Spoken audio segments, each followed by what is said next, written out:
La democracia chilena aún convive con la constitución pinochetista. Por esto, amplios sectores de ese país reclaman una nueva Carta Magna.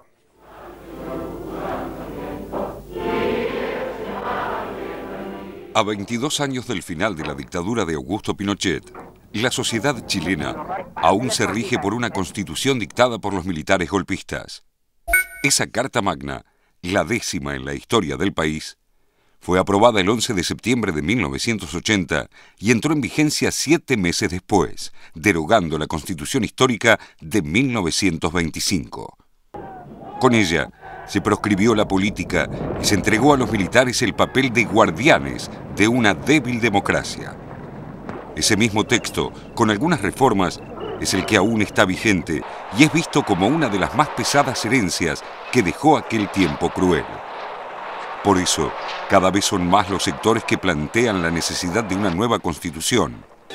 Entre sus impulsores se cuentan la Red de Estudiantes y Ciudadanos por la Asamblea Constituyente, creada en 2008, los gremios, liderados por la Central Unitaria de Trabajadores, que incluye en sus demandas una nueva constitución, y los estudiantes, que exigen una educación gratuita y de calidad.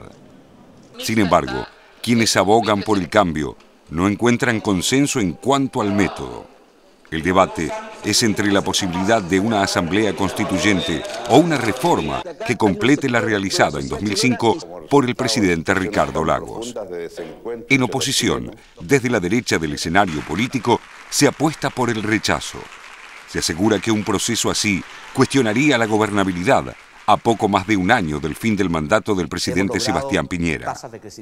Estos sectores, cercanos al gobierno, resisten además los proyectos que contemplan nuevos aires para la educación, el trabajo, la protección social, los derechos sexuales y reproductivos de las mujeres y el medio ambiente, entre otras cuestiones. Por eso, en las últimas semanas, legisladores de la oposición y organizaciones sociales presentaron un proyecto que busca instalar una cuarta urna durante los comicios presidenciales del 17 de noviembre de 2013. El objetivo es que la ciudadanía pueda decidir si se mantiene el texto originado durante la dictadura o si se lo deroga en pos de una nueva constitución. La oposición, los sindicatos y los estudiantes señalan que la constitución pinochetista que aún sobrevive es ilegítima. Aquel texto, como bien recuerdan, fue elaborado en la intimidad de la Junta Militar y ratificado por un plebiscito realizado bajo estado de sitio, con la oposición diezmada y perseguida y cientos de desaparecidos. Otros postulan que más allá de su origen, la actual carta no está a la altura de la transformación que experimentó Chile en los últimos 30 años. Por eso, el ala más progresista de la coalición busca una constitución que incorpore cambios en la ley electoral y aspectos todavía ausentes, como el reconocimiento de los pueblos originarios y la garantía de una educación pública gratuita y de calidad, corazón del reclamo estudiantil. También demandan que reconozca el derecho a la vivienda, la alimentación, la salud y la educación, todos aspectos ignorados por la normativa dictada bajo el terror pinochetista. La Constitución de Pinochet fue modificada en el 2005 por el entonces presidente Ricardo Lagos, quien impulsó 58 cambios en el texto. Aquellas reformas le restaron poder a las Fuerzas Armadas y aumentaron la capacidad del Congreso. También eliminó los enclaves autoritarios. Uno de ellos, de enorme simbolismo, la senaduría vitalicia del dictador Pinochet. Canceló la inamovilidad de los comandantes en jefe de las Fuerzas Armadas, puso fin al Consejo de Seguridad Nacional que tutelaba la democracia y acortó el mandato presidencial, inicialmente previsto en 8 años. No obstante, para muchos constitucionalistas chilenos, aquella reforma fue solo estética y el espíritu de la norma, dictada al antojo de los militares, sigue vigente con su cargamento de autoritarismo y antidemocracia. Entre estas cuestiones, señalan la permanencia del rol de las Fuerzas Armadas como garantes de la institucionalidad, un sistema electoral que no asegura la representación de las minorías y la exigencia de mayorías parlamentarias calificadas para reformar aspectos institucionales claves. En ese núcleo duro se concentra el poder de las minorías que resisten el cambio. Por eso, algunas entidades pro reforma aseguran que en el Chile actual solo existen dos escenarios posibles para este cometido. O bien, un pacto político que apruebe la realización de una asamblea constituyente en el próximo turno presidencial, o un movimiento de base que empuje esta opción. Dos caminos con un mismo objetivo: sepultar de una vez y para siempre la constitución del dictador.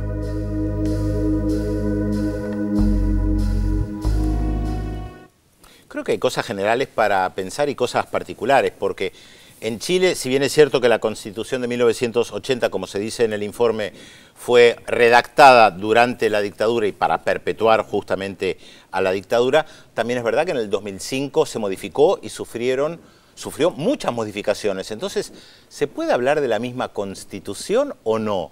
Porque los que se oponen, especialmente los sectores de derecha, dicen, en realidad ha sido modificada tanto que ella no es la Constitución de 1980.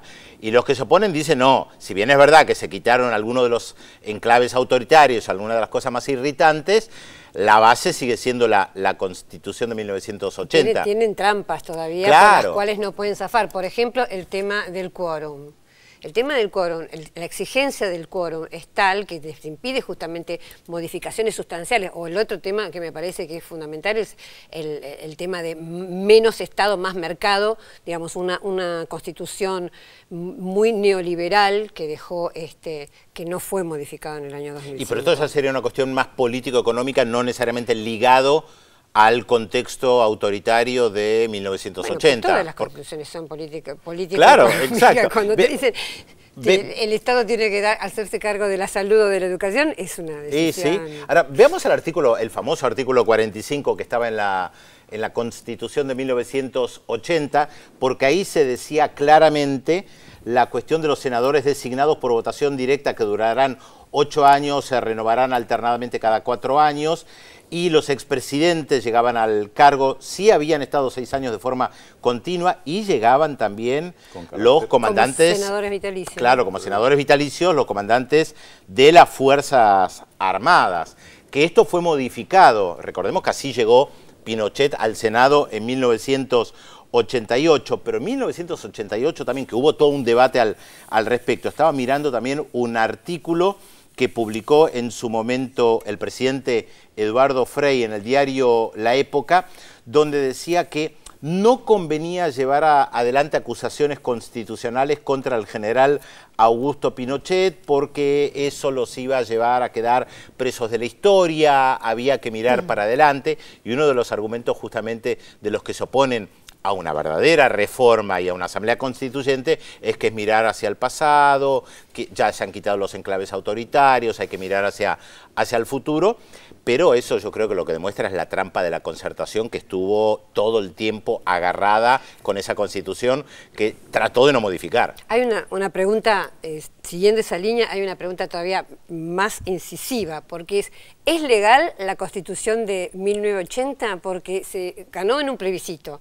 ¿no es cierto? Un plebiscito que había que votar por sí o por no la Constitución de Pinochet. Y hace poco un periodista de investigación llamado Javier Rebolledo sacó un libro muy interesante llamado La danza de los cuervos, donde hay un arrepentido, Jorgelino Vargas, que era un ayudante muy próximo al temido Contreras, al general y genocida Manuel Contreras, de la DINA.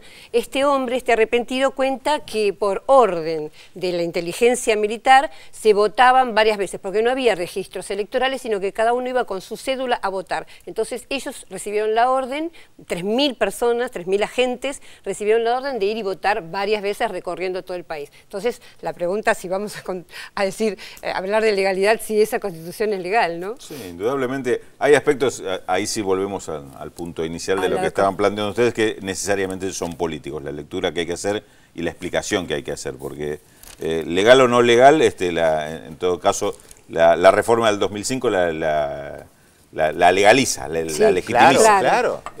Si se hicieron modificaciones parciales y no se hicieron más, seguramente habrá sido porque el momento político tampoco le daba la concertación para ir más allá de eso, y bajo la autoridad del Lago se llegó hasta donde se llegó. Y si hoy el momento políticamente da para hacer una reforma más profunda, en todo caso esto es lo que se está pulseando, porque estamos hablando de derechos ciudadanos, el tema de la educación gratuita y de calidad que vienen exigiendo en la calle los estudiantes y distintas organizaciones ligadas a la educación. Y si entramos en este plano, el reconocimiento a los derechos de los pueblos indígenas y demás, y si entramos en este plano seguramente nos vamos a encontrar con coincidencias con las falencias que tienen constituciones de otros países, no solo de Chile, y no necesariamente todos han pasado por las manos de una dictadura para escribirlas. Con lo cual, me parece que es un signo de la época también de lo que está pasando en la región, y es interesante que pase nada menos que en Chile, donde no justamente hay un gobierno que pueda ser calificado de progresista o de izquierda. Pero hay una sociedad más madura, parece. Pero hay una sociedad que está por lo menos permitiéndose debatir esto. Me parece que esto es lo atractivo, y me parece que desde ahí hay que mirarlo como lo que me parece que es un proceso en el cual esta constitución de la dictadura de Pinochet fue un paso, quizás el más profundo, el más grave de esta historia, una salida importante como fue la de 2005 con un paso obviamente intermedio, y esto que se debate hoy, que no sabemos todavía si va a llegar a buen puerto a una reforma constitucional de fondo, o por lo menos dejó planteado el debate. Ahora, hay una gran diferencia entre lo que está pasando hoy en Chile y el 2005. En el 2005 la reforma la hacen en el Parlamento. Ahora están exigiendo una reforma profunda en las calles. Y este es otro contexto político. Hay una movilización importante que hubo en el 2011, que continúa en cierta medida en el 2012, y hoy, esta semana, justamente había artículos en el diario El Mercurio de varios opositores a la reforma constitucional, donde justamente planteaban, si acá se abre una asamblea constituyente, va a ser similar al modelo chavista. Esto es un debate muy profundo respecto de muchos elementos que vos estabas señalando en el contexto de movilización popular, como hubo en Venezuela, como hubo en Ecuador y como hubo en Bolivia. Y si se abre el debate sobre una constituyente, se abre el debate de todo. Porque al fin y al cabo una constituyente implica eso, implica debatir lo que vos planteabas antes respecto del rol del Estado, del modelo económico. El sistema binominal, que hay dos partidos fuertes, están prácticamente descontados los diputados independientes, tienen que, digamos, hay un sistema bipartidario en Chile, que también es una de las quejas de los partidos más chicos, por supuesto, porque no tienen representatividad. Que además eso son trampas de muchos países, ¿no? Hay muchísimos países que tienen trampas electorales para evitar que terceras y cuartas fuerzas puedan entrar al Parlamento. Venezuela lo tenía hasta que ganó Chávez, de hecho. Entre COPEI y ADECO se repartían el poder durante décadas, ¿no? Y además esto que vos decís, interesante... Discúlpame, los derechos laborales también tienen un capítulo importante en la demanda que está haciendo. No por nada la CUT, la Central Unitaria de Trabajadores, está muy enganchada con este reclamo del cambio constitucional, ¿no? Iba a decir que me parece que lo más saludable sería justamente un plebiscito donde la gente se exprese concretamente qué es lo que quiere, si ratificar esta constitución o llamar a una asamblea constituyente que la modifique. Y tengo entendido que el 3 de septiembre ingresó en Senado un pedido para el tema de la cuarta urna. Sí. Que va a ser la cuarta urna, sería una urna donde justamente se decida esto, se plebiscite esto en, creo que en noviembre del 2013, ¿no? Si se quiere una paralelo a la elección presidencial. Claro, en paralelo. Si se quiere ratificar la Constitución o si se quiere una asamblea constituyente para modificarla. Ahora, ¿qué diferencia comparando con lo que le pasó a Zelaya, no? Zelaya también quería la cuarta urna en su momento para ver si se convocaba una asamblea constituyente. Bueno, el mismo día que se tenía que hacer, vamos a ver qué pasa. Lo sacaron del país. Esperemos que no pase nada en noviembre del 2013. No, tal vez el error de Zelaya mirado retrospectivamente es que fue tal vez una decisión tomada muy por arriba, con poco sustento popular, y acá el reclamo está surgiendo de diferentes organizaciones sociales, tomado por algunos políticos, por algunos senadores, pero los partidos políticos y obviamente la presidencia por ahora no lo toman. No, Piñera no asume esos riesgos, digamos. No asume esos riesgos. Hay que estar tranquilo. Bueno, vamos a ver si tenemos mensajes y más datos sobre la incógnita. Exactamente, Telma, muchísimos mensajes, 13 20 grados 9 décimas la temperatura. Estamos en vivo, 0800 444 1777 45350709. Pedro de Avellaneda, sobre el informe de Chile, dice que nada es gratis, tiene que haber una educación pública, pero si decimos que es gratuita, no es tan así porque la pagan los contribuyentes. Bueno, gracias, Pedro. María Elena de Luján de Cuyo, de Mendoza, felicitarlos por cómo se juegan en cada tema, dice, los 3 conductores impresionantes, impecables, sigan desasnando al pueblo, dice, qué fenómeno, María Elena. Guido de Caballito dice, fantástico el programa, siempre los veo. Este informe sobre el mundo árabe muestra que no es la primera vez que los presidentes de las 3 economías que rigen el mundo buscan una guerra para recuperar sus negocios. Algunos de los mensajes, y por supuesto también estamos con la incógnita, recibiendo algunos aciertos y algunos desaciertos. Para aquellos que todavía no saben de quién se trata nuestro personaje de hoy, atención porque aquí va un nuevo dato.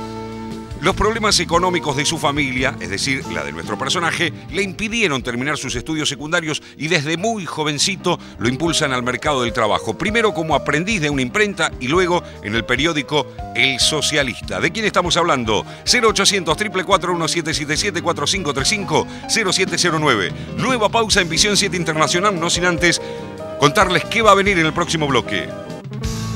A 30 años de Sabra y Shatila. En septiembre de 1982, los 2 campamentos de refugiados palestinos en Líbano fueron arrasados por grupos de la derecha cristiana con la complicidad israelí. Se lo contamos luego de la pausa, aquí en Visión 7 Internacional.